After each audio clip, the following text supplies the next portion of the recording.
Hey guys, in today's video I'm going to share with you all how I use Vital Wheat Gluten to get bread flour when I run out of bread flour. So I bake sourdough very often and I mill my own bread, so this is my Nutri-Mill over here. So I don't use fresh milled flour and everything. Sometimes I don't have the time, sometimes I want a specific product or specific end result, and fresh milled flour or whole wheat grain is not the way to go. So if I do buy flour from the store, I pretty much exclusively purchase King Arthur brand. I'm not an affiliate with them or anything. I do like their product. I like their website. I like their learning tools that they offer, and I like the quality. So I purchase a lot of their bread flour, their organic line.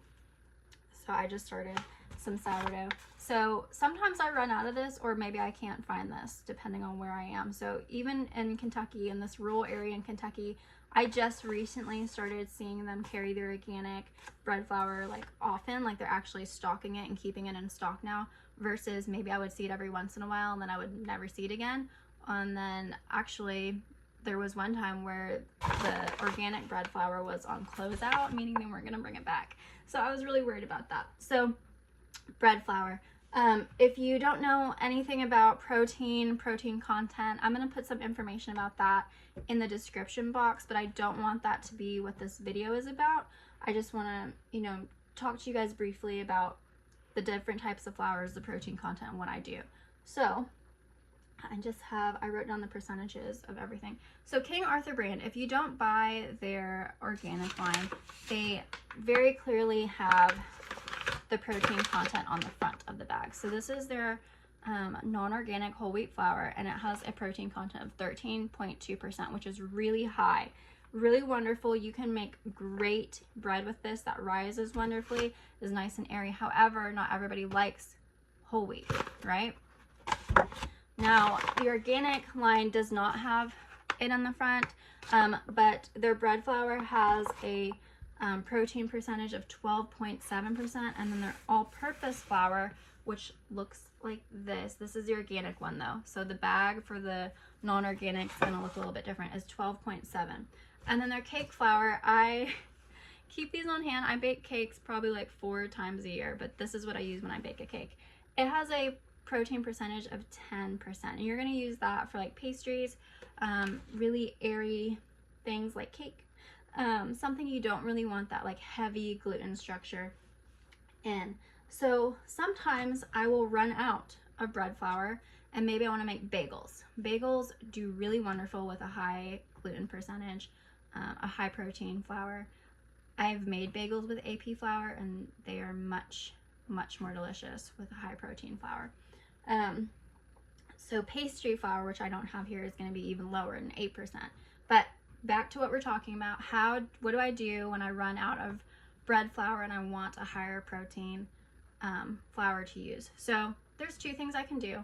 I can mix, do a whole wheat to all-purpose recipe if I have it, but that doesn't happen often. And this is a brand new bag that I picked up, and that's why this video came to be, because I was like, new bag, I need to make the video. So I'll go to the store and I'll pick up some Bob's Red Mill Vital Wheat Gluten flour, and it has a 70 to 80% protein content. So the most common way that I know that people utilize this is to make seitan. So vegans and vegetarians will use this a lot, and you don't have to be a vegan or a vegetarian to use Vital Wheat protein to make seitan.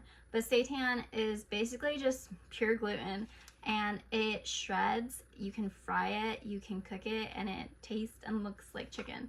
So that's why this product is like really popular.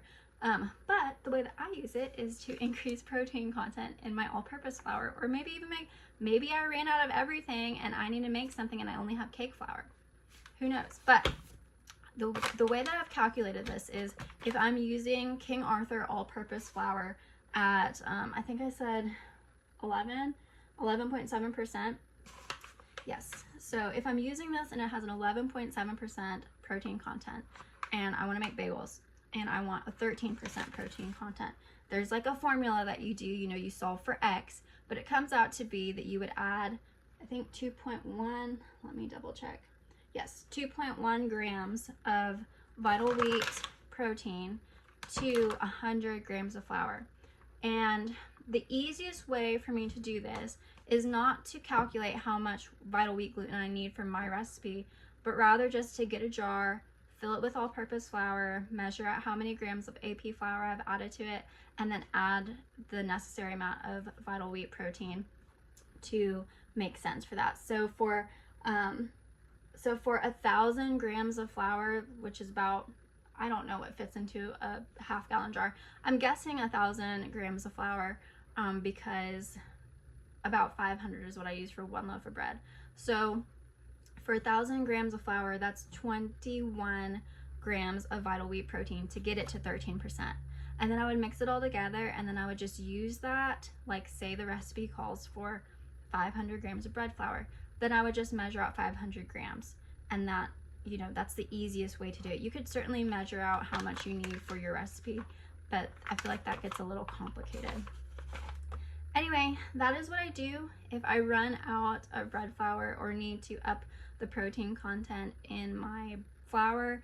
I hope that helps. Let me know if you've ever tried this, and again, I'll put more details about gluten, and I can do a video on gluten content and gluten structure in bread at a later time. But thanks for being here. Bye.